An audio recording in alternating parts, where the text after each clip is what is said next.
Hello, my name is Maya Breuer, and I am so pleased to be here at the Belize International Festival. And I welcome panelists who will join me today, and we're going to discuss yoga during this time of quarantine.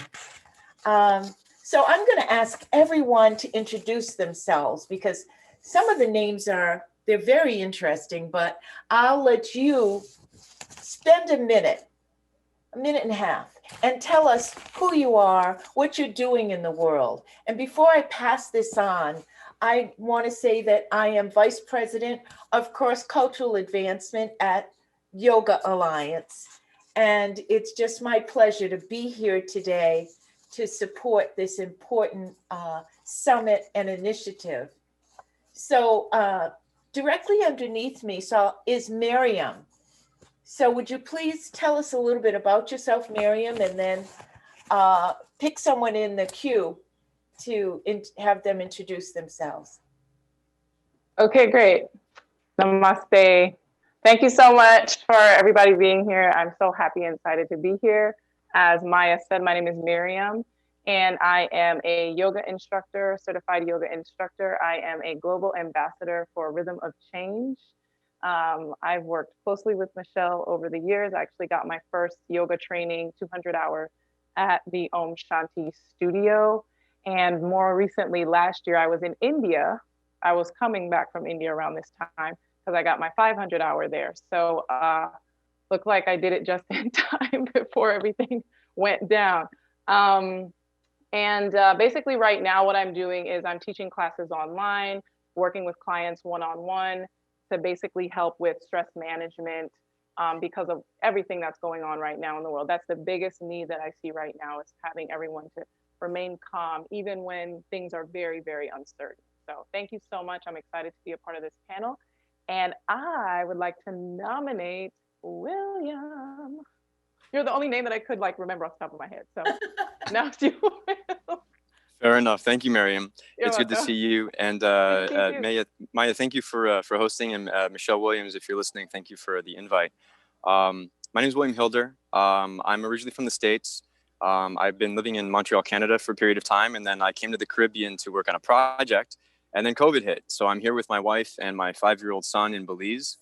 And a 6-year-old son, he just reminded me. So we've been here since February. Working on this project. I'm an attorney by nature, by profession, but I'm also a social entrepreneur.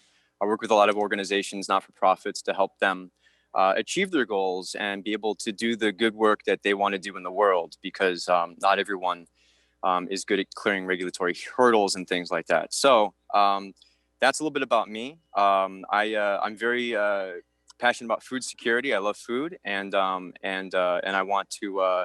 As I said in my bio, I want to wake up in a world where children don't go to sleep hungry. So with that said, I will pass it off to Salim and have him introduce himself. Thank you. Thank you. Thank you, William. Greetings, everyone. My name is Salim Rollins. I'm originally from New York and California. I've been living in Nairobi, Kenya for 6 years. I co-direct a yoga school called Synergy Yoga. We have an online platform, and we also do retreats, teacher trainings, Thai massage certification. In addition to yoga, I run a youth program in a local slum in Nairobi, Kibera slum. It's Capoeira, Angola. For those of you familiar with Capoeira, it's an Afro-Brazilian martial art.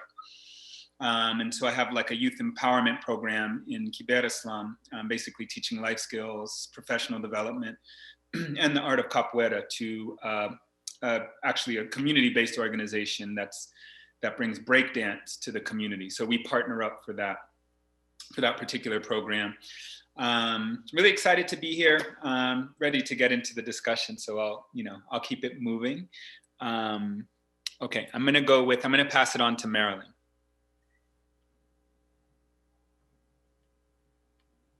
Hi, good day, everyone.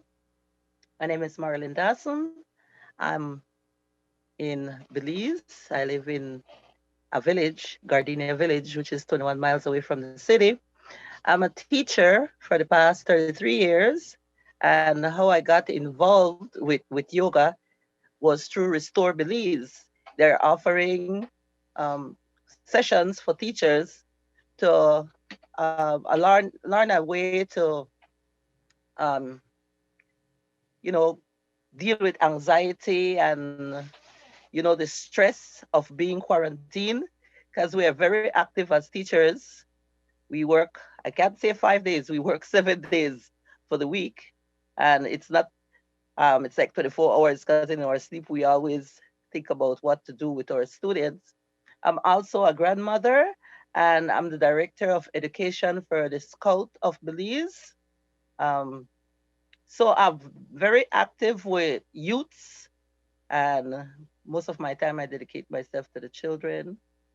So I had to find another way to relieve the anxiety that I'm going through from being away from the classroom and in nature, because we do a lot of camping, so we're out. And I must say that yoga is helping me a lot, you know. So thanks for that, and thanks for the invitation to be here. Um, so now I'm gonna nominate. Let's see who has not spoken as yet. Brian. All right. Well, good afternoon. It's nice to be here with everybody, and thanks to Michelle for the invitation. My name is Brian Christopher. I'm a Roman Catholic priest. I'm a Jesuit. I've been in Belize since 2009, doing a variety of different work, sometimes in a parish. When I first got here, I started a small community development organization in the south side of Belize City. Right now, my current role, I'm in charge of the Jesuit community in Belize, and we're located in Belize City and in Punta Gorda. So just doing a lot of planning and facilitating and support with that. I'm not a yoga practitioner, so a confession up front. I love the idea of yoga. I've just never gotten around to doing it. So I'm embarrassed to say that, but I think that yoga is fantastic, and it's been wonderful at my parish at St. Martin's, that working with Rhythm of Change there. I really believe that yoga and meditation and contemplation, these are things that help people heal, and especially our young people who carry around so much. So I'm a big believer in that. What I'm most passionate about, as I said, is this contemplation, but the connection between contemplation and social transformation, and how to bring those together. So nice to be with you. And I'm going to say this wrong, so apologies. Amikole, did I say that right? Amikole. Amikole, I'm sorry. Amikole, we can't hear you.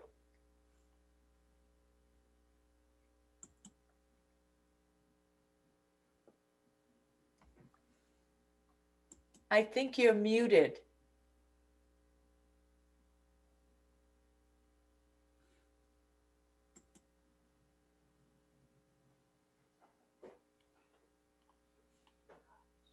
I think you're muted, Amikole.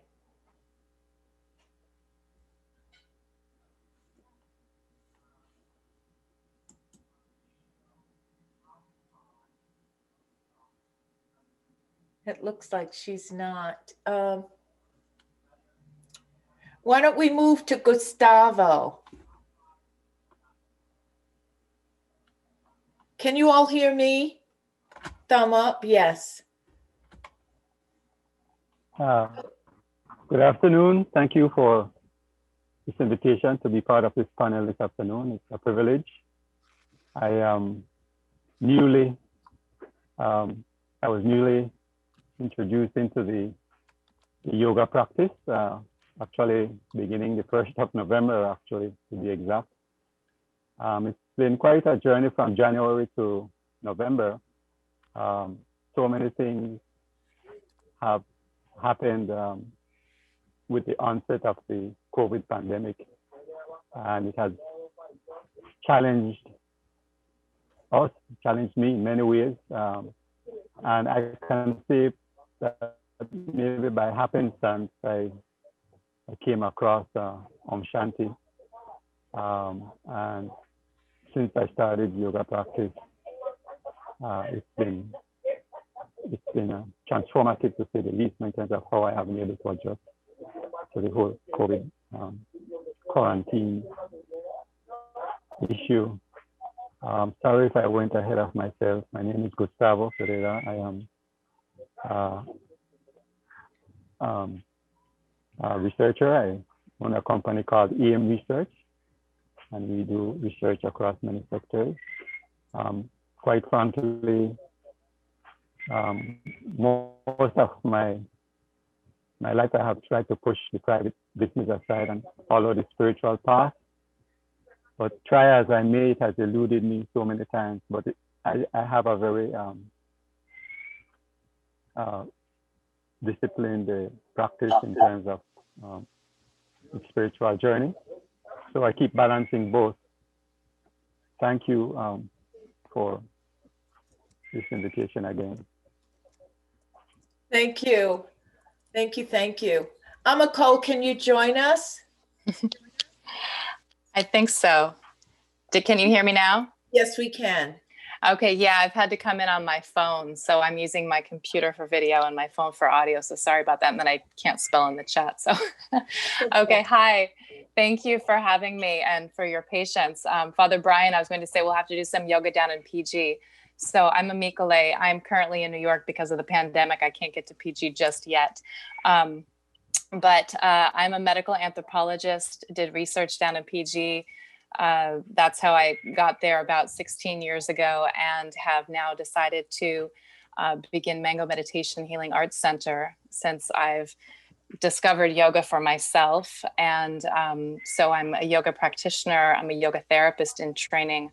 I'm also an herbalist in addition to, the medical anthropology. And we have Mango Meditation, met Michelle through that. And so we're offering now virtual because of the pandemic, yoga on Zoom. And, I cultivated a bit of a practice down in PG. So now I'm connecting people via Zoom that way. So that's me. Thank you for having me here and for your patience again.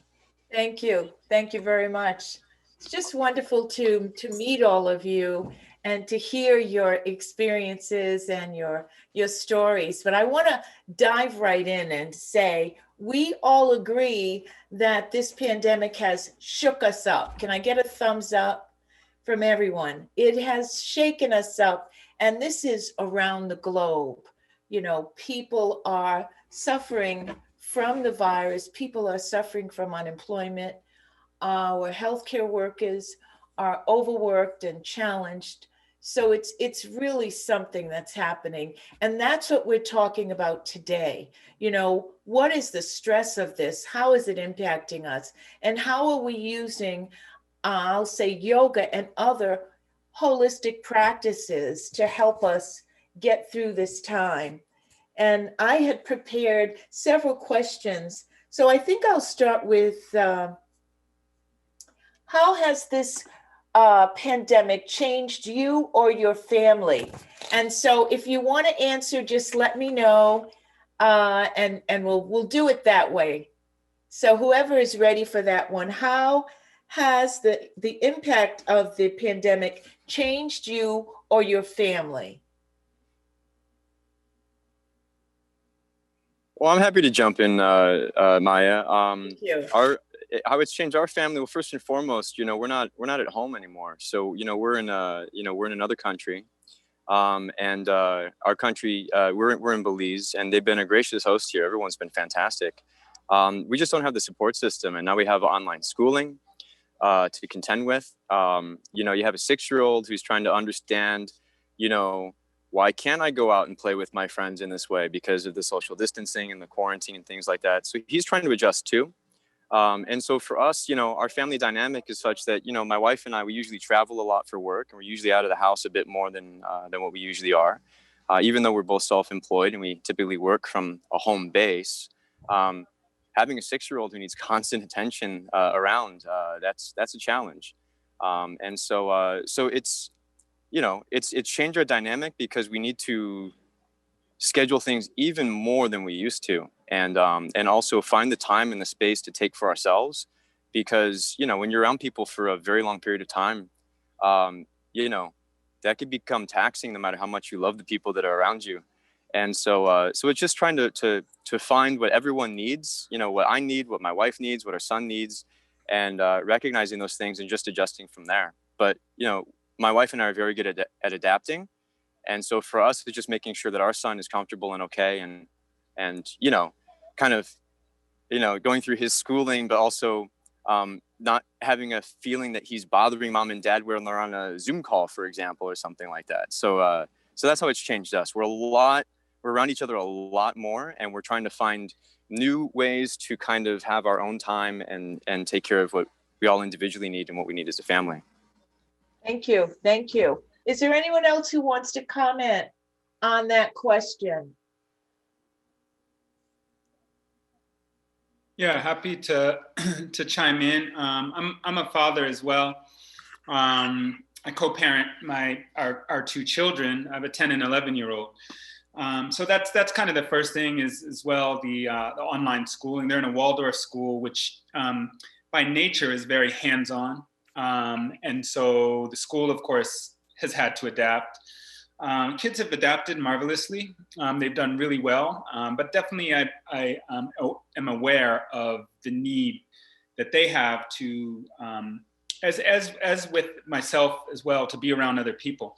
On a personal level, to be honest, the pandemic, when it first came, I didn't mind having more time at home and more time with myself. My yoga practice, I had more time for it.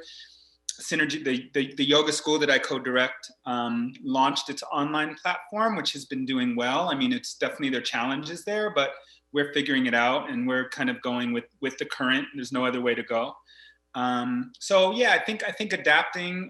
William had talked about that has been key, and just being clued in a bit to the family needs, the kids' needs, talking to them about stuff, creating spaces where they can see other kids when it's feasible. Because to us, it hasn't been like a total shut off like that. To me, that's not really tenable. So figuring out how to kind of balance the safety and and the growth needs for all of us has been crucial. Thank you. And what I'm thinking is, as we go along having this discussion, if you talk about something that's changed, I want you to think about how you have adapted with a practice. It doesn't have to be yoga, but of course we'd love for you to talk about yoga. But if there's something else that you do, so I want to open this up. I sent you all the questions, but I want to know, what are you thinking? How has this pandemic positioned you? How has it moved you? How has it changed your life for the good or for the worse? And so let's just open this up so we can really get down with this conversation. This is just, I don't know, I can't tell you the date of I think this is the only time we've ever had this. We have never really had a global pandemic, not in my lifetime. So I will just add that. Go ahead. Was somebody going to say something?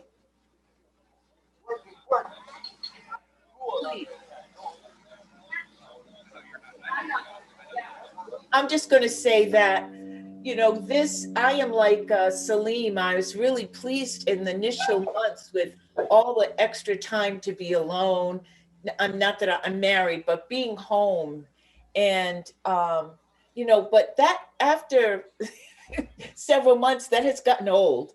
And, I really miss the warmth of my friendships and the hugs, never mind not seeing family members, for many months now.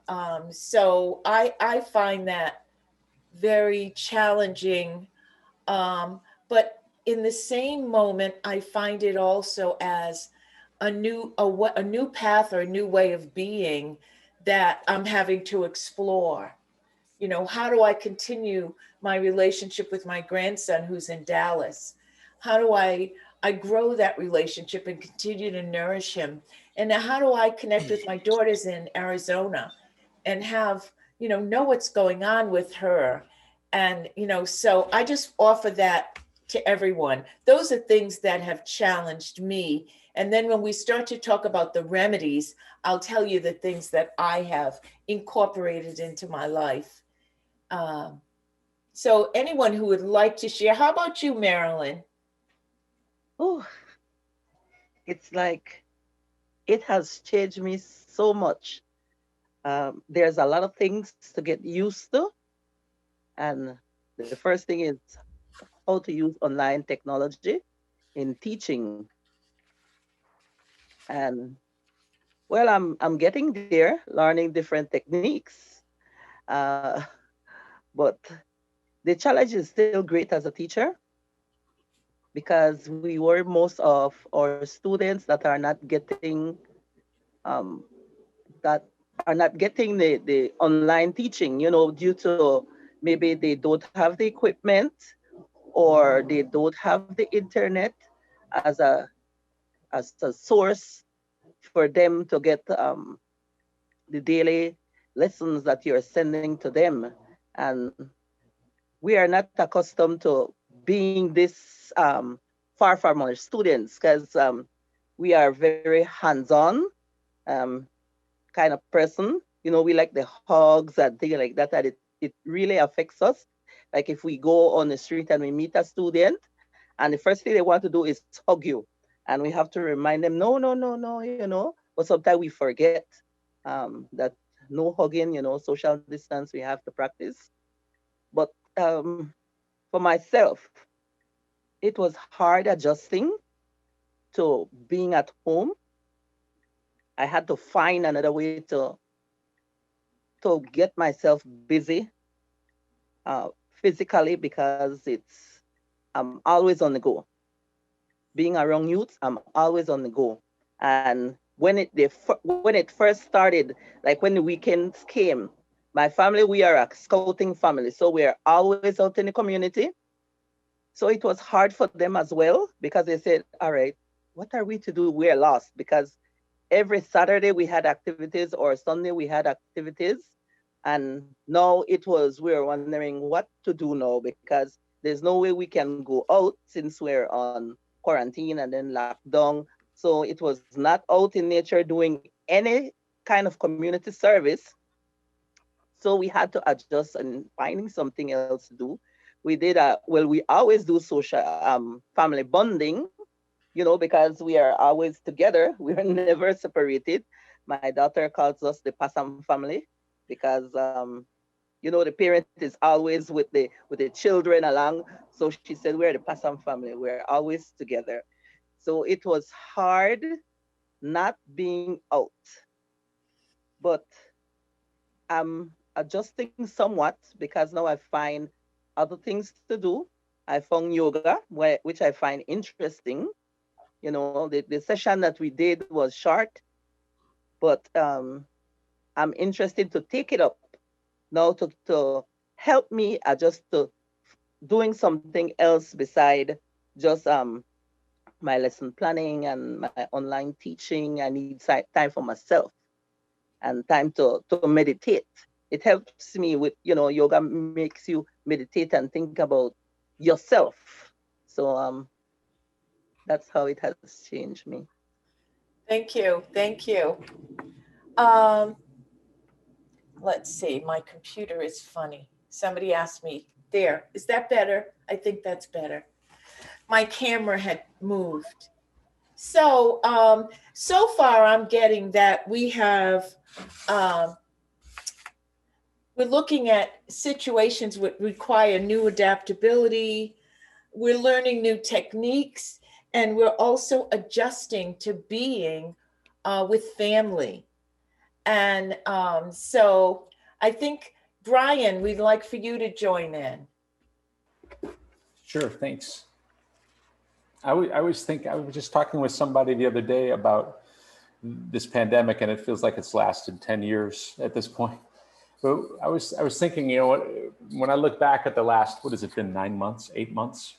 There are like 3 distinct periods, and there's the early stages where I was like, oh yeah, you know what, we can do this. Couple months, we'll be through this, and just really not at all prepared. And during that time, I was full of good intentions and,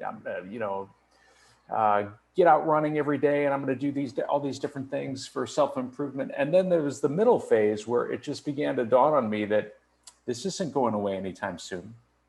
And there was it was depression, really, depression, anxiety. It just sort of like, I just felt that there was this sinking feeling, like, I don't know where any of this is going. And in some ways, early on, I thought, well, it'll be nice to be able to let go of some aspects of my job, because so much of my work is accompanying people in person. It's just not possible. So let it go. I thought I'd have more time, but actually things got busier. And so the stress really built up, and I really felt like I was courting burnout for a while. And part of it was I had to work 2 jobs, because I was leaving one job to take another job, but the person who was supposed to replace me in the first job couldn't come. So really courting burnout. And then I would say in the last 6 to 8 weeks, there's been a shift, kind of welcoming this feeling of powerlessness, welcoming this sense that I don't know what the future is going to bring, or when this is going to be done, or what it's going to look like when it's done, or how I'll even know it's done. I don't know. And in my own spiritual practice, a lot of my own spiritual practice has revolved over these last 8 months around surrender, surrendering in the moment, momentary surrender. And I'm sure, anybody who's familiar with Eastern spirituality, that should be familiar, just allowing myself to be in the present moment. So I find that when I'm starting to feel anxious or depressed, it's usually because I'm thinking into the future. And what I'm finding is that there's an invitation to really just be here in the present moment, and to just allow myself to be here and let go of all the thoughts and pressures that are coming from some future I can't even imagine. So for me, that's been a practice that's been key. I'll say one more thing and then I'll be quiet. I've found, again, early on thinking, I don't just want to survive this pandemic. I want to thrive, and that's great. But what I've found more than anything else is a lot of my inner voices, a lot of my shadow has been coming out. A lot of my little demons in my head have been coming out. So, there have been some good habits that I've formed, but a lot of my bad habits have been really trying to break their way back in. And so in some ways, the practice has been not trying to do too much, but just really trying to be right here, just as I am. We'll see what it's like when this is done. And that's the hardest thing, just to be where we are and to be in the moment. So Maryam, can you just tell us, how have you simplified your life during this pandemic? Or is that totally not an appropriate question for you?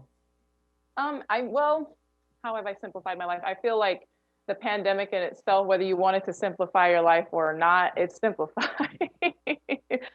So, but for me, what really happened was to kind of cut down on how busy I was. I'm usually a very busy person. I always have a full schedule. I'm always teaching, getting ready to teach a yoga class, getting ready for an online session. I do a lot of other things. I'm a performance artist, I'm a writer. So I always have projects going on, like floating in the air, and I move from one to the next. Like I'm always like jumping all over the place. And I like that, and it's fine for me and it works. So when everything happened with the pandemic, it really helped me slow down tremendously. It was like, I don't need to be this erratic, like going all over the place. First of all, I can't go anywhere.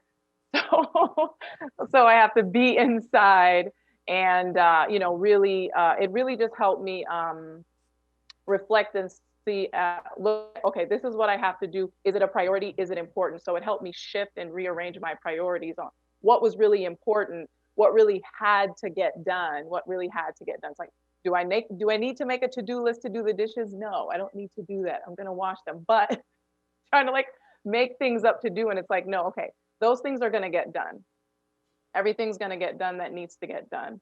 What am I trying to run away from? And that was a question I started asking myself, because what happened was everything got very simplified as far as, you know, not having to run around, not having to travel, and just having to stay in. And then you're just with yourself or with your family. And when that happens, the people around you, especially if you're with your family, they provide a mirror for you. So you really see yourself, good, bad, ugly, all of that. And then your shadow thoughts and your positive, everything provides a mirror for you. So you're just reflecting yourself off of one another, even when you have phone calls with friends and stuff like that. So for me, it was being very aware of that and sitting with that, which gets very uncomfortable because of all the uncertainty. You don't know what's happening on a grander scale. And so I really I teach all these yoga classes, and I'm teaching all these people to relax and calm down. So a lot of my scheduling was kind of prioritized around that, helping people relax. I really feel passionate about that because I've suffered in the past with severe anxiety. But what started to happen was a little bit of frustration with the pandemic. And so I really had to use my own tools on myself. Like I was like, okay, Miss Yoga teacher, we need to get it together, because you know all these techniques. All your clients are blissed out and happy, and they're like crying and laughing, and everyone feels great. And then I'm just sitting there like grumpy gills, like, nothing's working. Like, it's like, it can work. Are you willing to sit with yourself and allow it to work? You can't rush yourself. And that's another thing that I've learned to, you know, that helped me with simplifying everything that I'm doing. I can't rush myself now. I can't, you know, it's like, it's okay to take your time. We lived prior COVID was a very like, get it done, go big or go home, you know, like get it done. Like, we don't have time, lady. We need to get it done right now. COVID is like, slow down, slow down, slow down, slow down, slow down. So it's been a challenge to simplify, but I'm working on it every day, and I appreciate that I'm able to have that option to simplify now, because it has taught me a lot about myself and a lot about my practice. And I think I've become a better teacher, a more empathetic and understanding teacher because of it. Thank you. That's wonderful. Good to hear you. Good to hear all of you.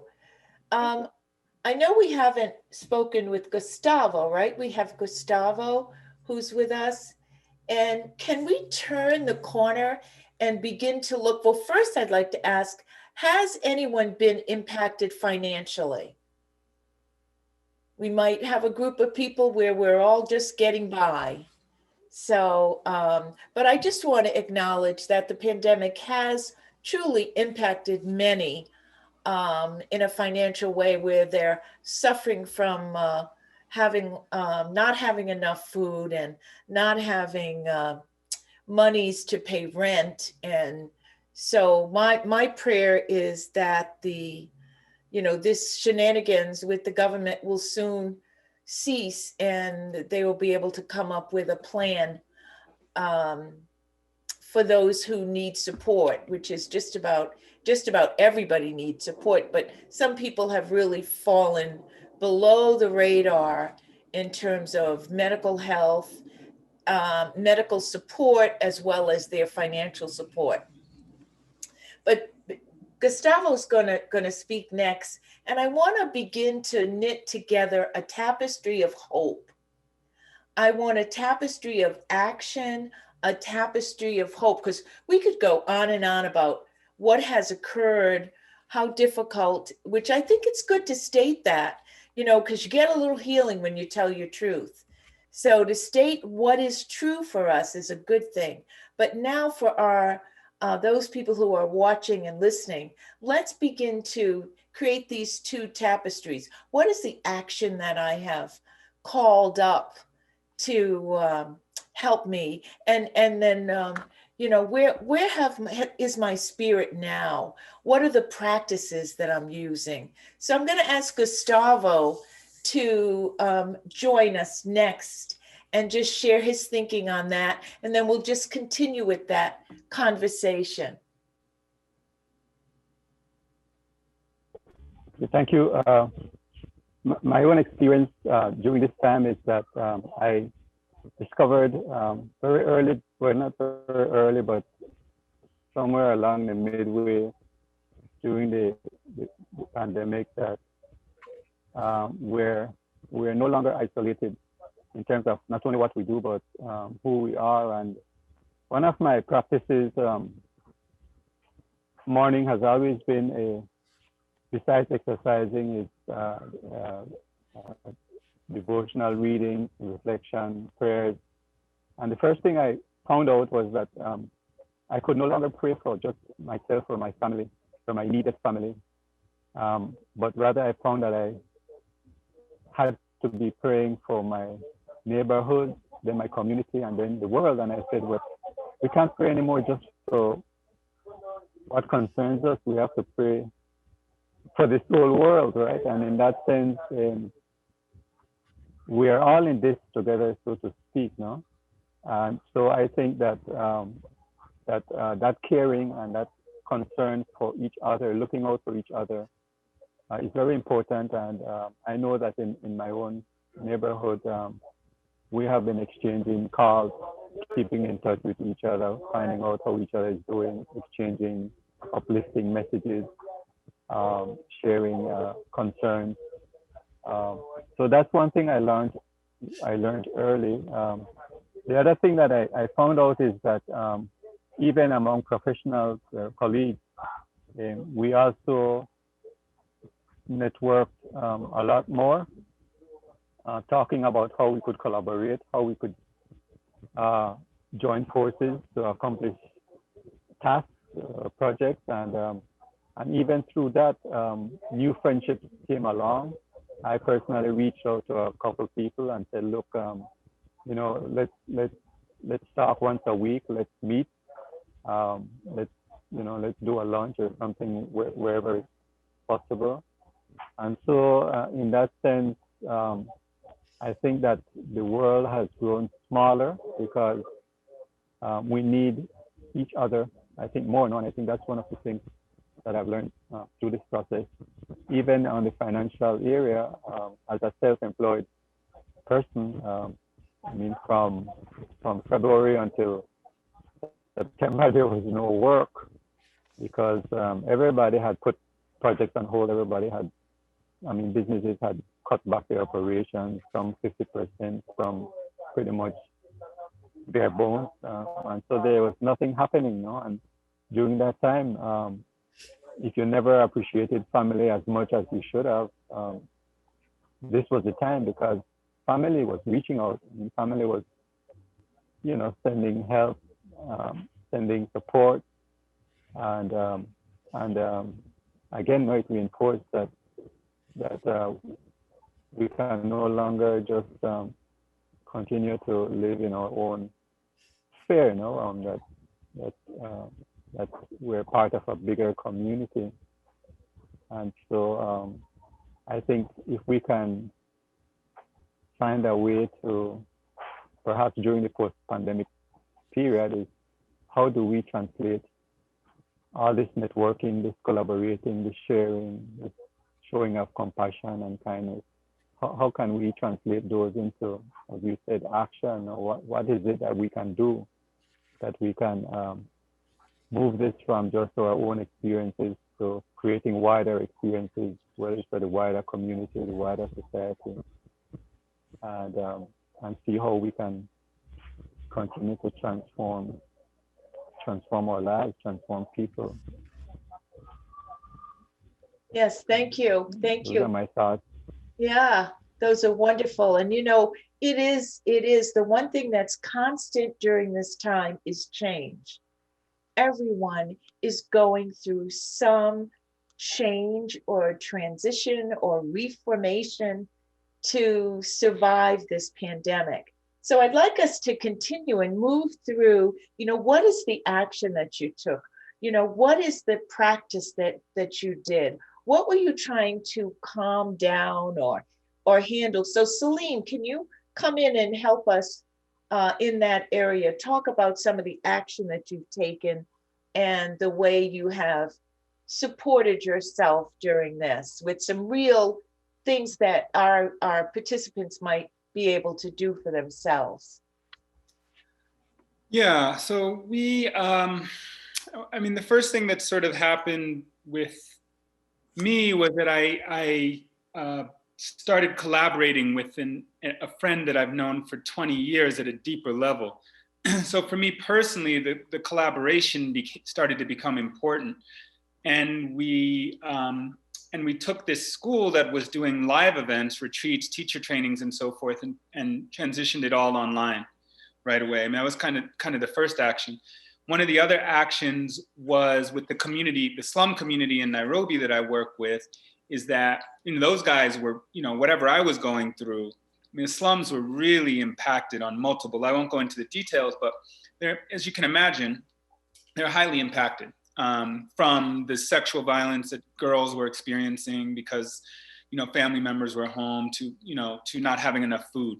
So we did a fundraiser, raised a few $1,000s to just get like urgent food to the community. Those guys didn't have, the families didn't have food. And it is very much, we're in Kenya, we're in Africa, so definitely the community engagement is very active. Neighbors will go to neighbors for support, and that's normal. That's as happens. But then neighbors didn't have enough food and so forth. So we're able to raise a few thousand through a crowdfunding campaign, and that was helpful. That kind of put a stopgap to the families of the youth that I work with directly, just to get them some basic food supplies, and so that was helpful. And beyond that, I would say more recently, we started planning for, in fact, we just started last weekend. I had our first live retreat. My business partner had done a Thai massage training, which had a few, it was a mix, it was an online training, but then people wanted to come out to his space in Oregon. So basically in the last couple months, we started doing slowly some live events. I did a retreat, Divine Feminine Sacred Masculine retreat with a colleague of mine here last weekend on the coast of Kenya. And that was really the first live event that we've done. That was with 8 participants. And now we're looking to 2021 to start doing, we're rolling out more live events, but it's hard to know how some of those will go with respect to just the regulations, since they're in different countries and so forth. So yeah, we're looking to start to do more live stuff. But it's really been about cultivating the online spaces. The other thing we did is we started with the online school, we started our weekly sanghas, which was really, really important. So those are free events where we had speakers from all over, like all different disciplines, different countries, talking about a lot of different topics. You've been involved, Maya, with that yourself.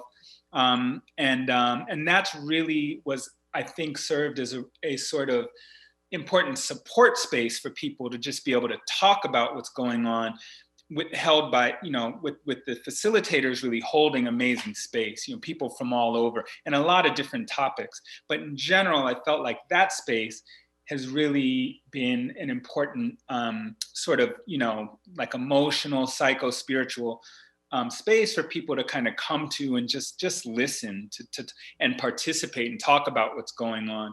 And I think that's really, the sanghas have really been really important. And those are free. We don't charge for that.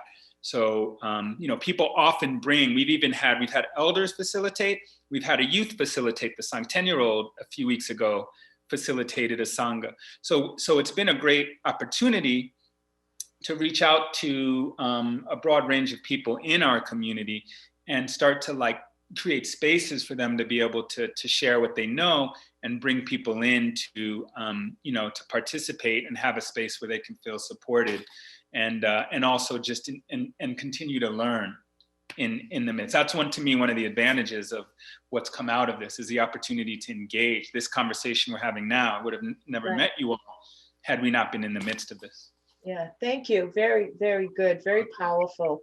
I just want to add as we continue, that I do represent Yoga Alliance, and that we have been offering many, many online programs that prior to the pandemic, we had not.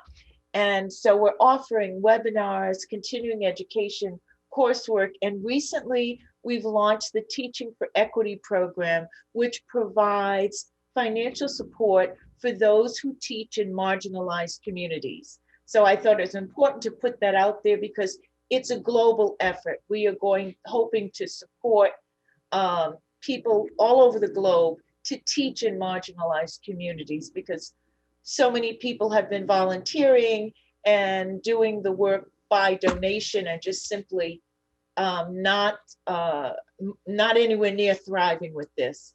And this is the second phase. We started with our emergency relief fund that just provided financial support to yoga teachers, whether they were members of Yoga Alliance or not.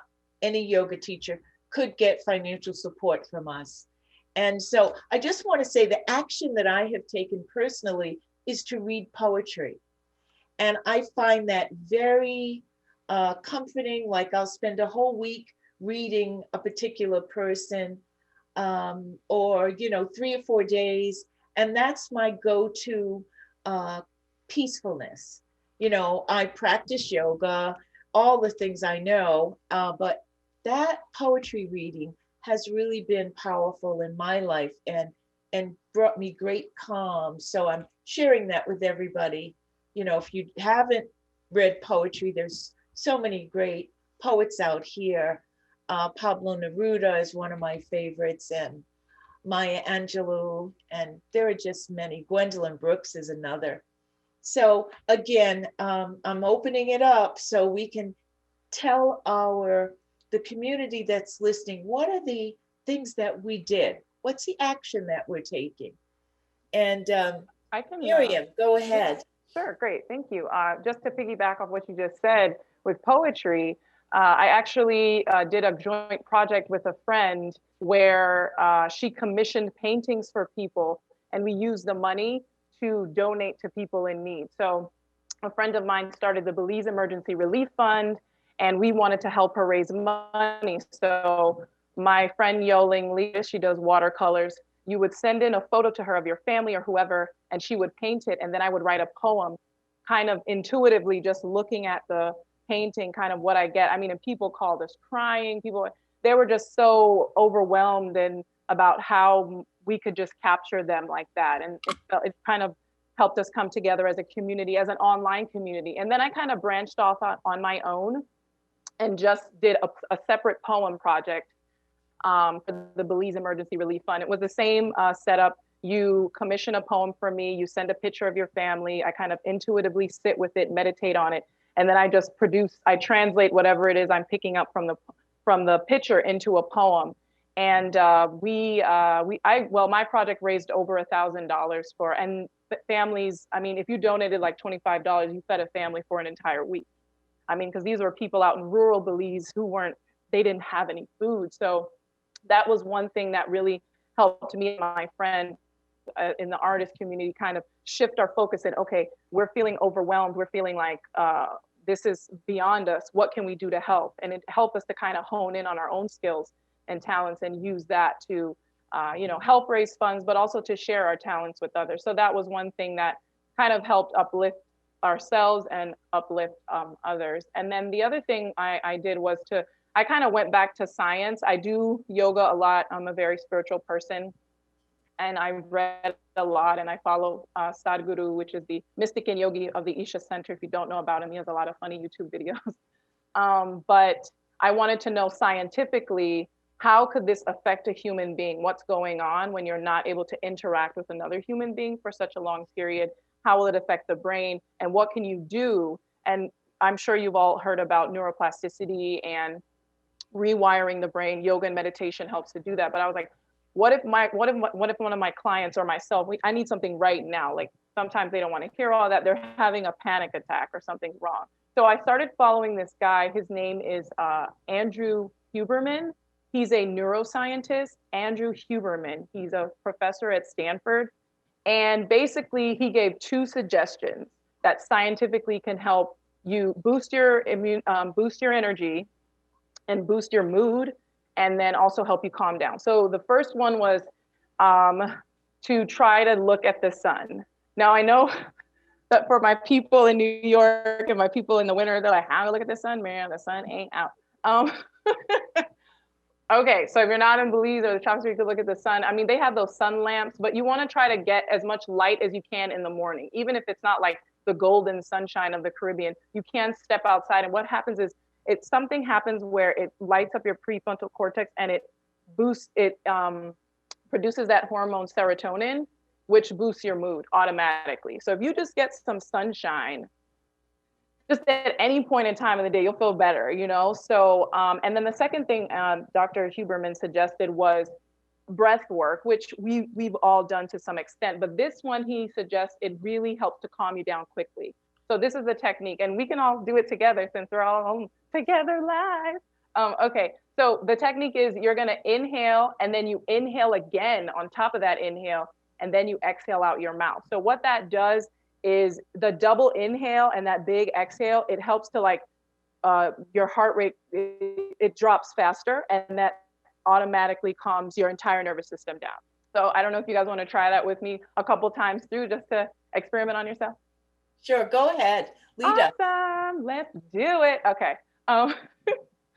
So this is what we're gonna do. So just, you know, be comfortable, let your shoulders drop down. So you're gonna inhale once through the nostrils, hold it, inhale again, and then exhale out the mouth.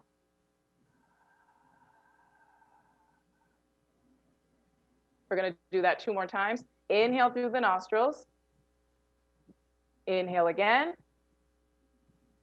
and then exhale out the mouth. Last one, inhale through the nostrils,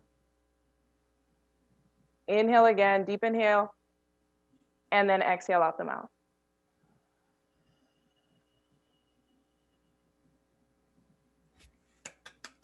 I feel great. So those are some tips that I use to help. Thank you. Amikole, are you having to leave right away? Would you like to add one thing? Amikole, she has just sent the notice that she has to leave. So I want to give her a moment to see if there's something she'd like to add before she leaves.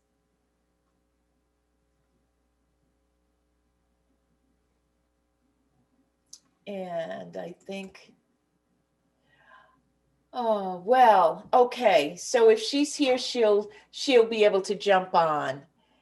And so we're listing these. So, you know, we've got some wonderful things, and thank you for that breath work and sunshine. I'm in New England and it is cold, but the sun is so bright. Okay. You know, so the sun is always here. You know, it's like 37, but the sun, you know, it's beautiful. So anyone else, would anyone else like to share, just in case we need some help? You know, are you reading things different? Are you reading different things than you did prior to the pandemic for inspiration? Are there habits that you've stopped or started doing? It's become a habit by now, I think, to support yourself. So again, we're looking for what actions did we take to help us get through this? Well, Maya, just to continue on, I think the common thread with what everyone's spoken to so far is collaboration, and I think that's strangely enough, I feel that's something that's been lacking for quite a while. You know, I've been saying lately that we are all together alone right now, and I find that, you know, ironically with social media, you know, it's supposed to connect everybody, but you know, for a long time it really didn't connect anybody. It was just kind of everybody just doing their own thing, being like, hey, look at my bagel, hey, I'm at Disney World, you know, whatever people were doing. But I feel that, you know, now I think people are using social media differently, and to get back to the collaboration, I think that, you know, what Salim was mentioning about collaborating, Maryam had a collaboration of her own. You know, I've been collaborating with, you know, I have a friend, we went to high school together. We've been friends for years. I won't say how long, but, you know, we've been collaborating on a project, and it's something that, you know, I think that there's been more of a shift towards community. And so, you know, as luck would have it, it's Community Revolution, Community Evolution Yoga Revolution here for Belize International Yoga Festival. And I think that too often people are just afraid to ask for help, or to ask somebody if they need help. And I think that we need to get rid of that and just start talking to each other and open up a dialogue. And, you know, personally, what I've done, you know, I've always been a big person, a big believer that the community, you know, they say that all politics is local, all economics is local, and everybody's been impacted by this financially. I think what we need to do is pull together as a community and help each other out even more than what we've already done previously. Because I think a lot of people have paid lip service to, oh yeah, I'm a member of my community, but are you out there in the community actually doing things? Are you volunteering your time? And if so, how are you doing that? So for me, it's been engaging in my new community here. You know, we were living in Belize City for a period of time. We came here to San Pedro on Ambergris Key. And so now it's just been connecting with new people here and finding out, you know, we learned real quick, there's a lot of people that need help. And so what we've been doing is we've been trying to teach our child a little bit of gratitude and understanding that, that there's, you know, to be thankful for what you have and also to be able to share with others what you do have. And so we've been making, he likes to cook. So we've been making meals for people that live in our neighborhood that we can go deliver to their houses and things like that, you know.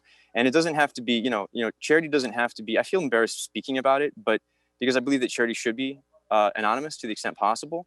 But, you know, we're doing things to help others and also let people know that, like, don't be afraid to ask for help, you know. And even people that we help out, they're like, I'm so sorry to bother you. And it's just making sure people understand you're not a burden, you know, like you're a member of our community. You're not a burden. We all, you know, listen, I've been knocked on my butt a few times. I think we all have. And it's just about helping each other out and also setting a good example too, for other people in your community and also for your children as well, to let them know that there's a community out there and you can't just keep to yourself and you have to get engaged. And so, you know, the last thing I'll leave you guys with is for what I've been doing is, you know, I've been donating a lot of my time to different people. You know, a lot of business owners, you know, they want to engage with a community in North America. You know, they want to connect with the U.S. With U.S. customers and Canadian customers and customers in Europe. And that just happens to be something I'm very good at. And I have a very good team behind me to help people with. And so, you know, we've been helping people and giving people ideas and, you know, getting them started and showing them, you know, different resources. There are a whole bunch of online courses you can take to improve whatever it is you're trying to do. So we're just trying to give people the knowledge, but also help out in the community and just be there for people and let them know, like, if you need anything, you can come to us and ask us, no questions asked. Because one day I may need the same from you. And so, you know, then I know who I can go to as well. So that's what we've been doing, is just trying to engage in the community and really drive home what that really means through our actions and not so much our words.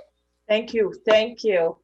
So I have no idea what the time is with us, but we have been on for quite a while. So I think I'm going to bring us to a moment of close, or closure, as they say. And I want to say that, you know, what we've talked about as our actions is the use of our time, collaboration, creativity. I love the idea of exploring the scientific approach to what happens to us, looking at, you know, Andrew Huberman's work from Stanford, which all of us can research and look into. But so we've learned about scientific neuroplasticity, which I love saying. And we talked about also poetry, and then all along inside that or around that is digital access, virtual learning, virtual communications. You know, so we've all had to like put on our hats and learn this. If we were not savvy, I think many people are becoming savvy. And, you know, Gustavo spoke about his spiritual practices, his being able to meditate and be calm. And, you know, all of these things are what we encourage all of you to pick up. And like whenever I'm teaching, I tell people, start with one thing. You know, you might be in a total conundrum because of the pandemic, but pick one of these things that we are demonstrating has helped us. The one that was the most, well, all of them were exciting for me, but the idea of community, you know, as William just shared with us, you know, you can work in your community, you can give back to your community, you can give to your community anonymously or just stand right there and give and let people know that you're there for them. And, you know, I think that I feel blessed to have Brian with us today to bring in, you know, the real, well, all of these, everything we talk about is spiritual in its own right, but to have someone who works in the field of prayer, of God consciousness, to have him with us today is just also very exciting. So I want to thank each panelist for joining us today at the Belize International Yoga Festival for our interesting and inspiring conversation on the pandemic. And we would like to tell everyone watching or listening or somehow hearing this that we wish you well, and we want you and we encourage you to take action. Do one thing to help yourself, if possible. And if you can't, ask someone to help you. Take your action. So we're going to end our time together today by sharing the sound of Om with our community. And we'll each place our palms in front of the heart. And this is called Anjali Mudra. Take a breath in. Exhale the breath. Take another breath in. Exhale that breath, and we'll chant Om with this next breath. Inhale. Om.